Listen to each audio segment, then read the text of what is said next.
Ер нь мэрэгжлийн эмчтэр ер нь хэр хэрдэг вэ? Тотал яг ер нь бол нөгөө өмнөх гөрвөл могоо эдрүүд бол ер нь харьцангуй нэлээ ирдэг.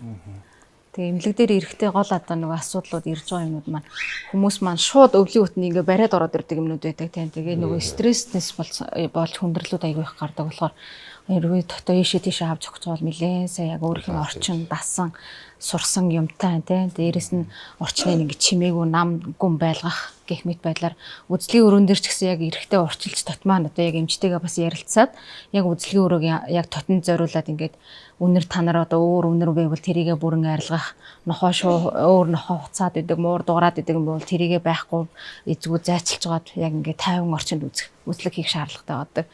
Тэгвэл хэдий ингээ гарсцсан байсан ч гэсэн эмнэлэг дээр ирэхээр мэдээж шал өөр орчин, өөр үнэр, өөр дуу чимээ байдаг болохоор энэ амьтан маань стресстэд эсвэл нөгөө үзлэг хийх үед бүр илүү стресстэд одоо тонших, гар хуруу хазах байдлаар ч юм уу хариу урал үзүүлээд явдаг.